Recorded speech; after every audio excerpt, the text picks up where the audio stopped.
नमस्कार दोस्तों, आज हम कार्तिक महात्म्य में 10वें अध्याय की कथा लेकर आए हैं। राजा पृथु ने कहा, हे महर्षि, आपको नमस्कार है। कृपा कर आप यह कहिए कि जिस समय भगवान शंकर ने अपने माथे का वह तेज क्षीर सागर में डाल दिया तो उस समय क्या हुआ। नारद जी ने कहा, हे राजन, जब भगवान शंकर ने अपना वह तेज क्षीर सागर में डाल दिया तो उस समय वह शीघ्र ही बालक हो गया।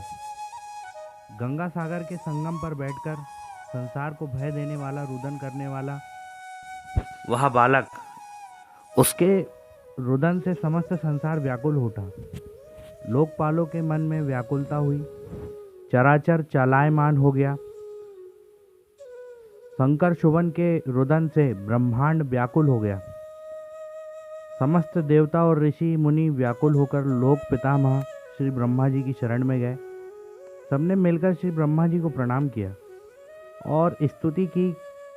फिर कहा कि हे पितामह, यहाँ तो बड़ा भयंकर समय उपस्थित हुआ है। हे महायोगिन, इसका नाश कीजिए।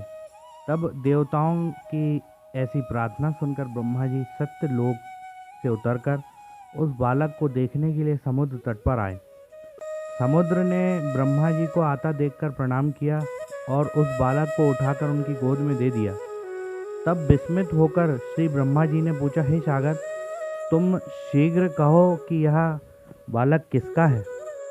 समुद्र ने विनम्र शब्दों में कहा, प्रभु, यह तो मैं नहीं जानता, किंतु मुझे इतना अवश्य ज्ञात है कि यह गंगा सागर के संगम से प्रकट हुआ है।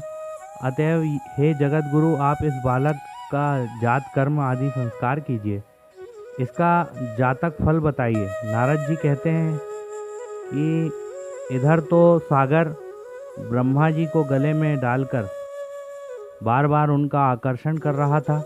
फिर तो उसने ब्रह्मा जी का गला इस प्रकार जोर से पकड़ा कि उससे पीड़ित हो ब्रह्मा जी के नेत्रों से आंसू टपकने लगे। किसी प्रकार से ब्रह्मा जी ने अपने दोनों हाथों का जोर लगाकर अपना गला छुड़ाया और सागर से कहा, हे सागर, सुनो, मैं तुम्हारे पुत्र का जातक फल कहता हूँ। मेरे नेत्रों से जो यह जल निकला है, इस कारण इसका नाम जलंधर होगा। यह उत्पन्न होने के साथ ही तरुण हो गया है। इससे यह सब शास्त्रों का पारगामी, महापराक्रमी, महावीर, जवान, महायोद्धा और रण दुर्मद होगा। यह बालक सभी दैत्यों का अधिपति और भगवान विष्णु को जीतने वाला होगा तथा यह कहीं भी न हारेगा। ऐसा भगवान शंकर को छोड़कर यहाँ सब से अवध्य होगा। इसका वध भगवान शंकर के अलावा कोई नहीं कर पाएगा।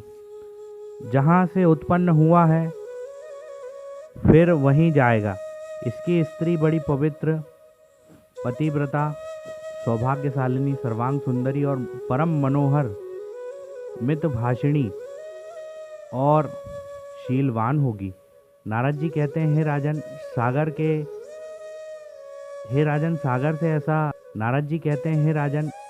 सागर से ऐसा कहकर ब्रह्मा जी ने शुक्राचार्य को बुलाकर उनके हाथों से बालक का राज्याभिषेक कराया और अंतर्ध्यान हो गए।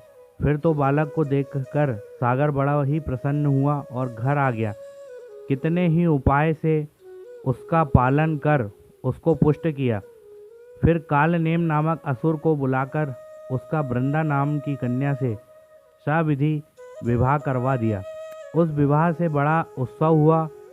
श्री शुक्राचार्य के प्रभाव से स्त्री सहित जलंधर दैत्यों पर राज्य करने लगा। इस तरह कार्तिक महात्म्य में आज 10वें अध्याय की कथा संपूर्ण हुई। यह कहानी आपको पसंद आए तो हमारे चैनल को सब्सक्राइब करें और इस कहानी को शेयर करना ना भूलें। जय श्री कृष्ण।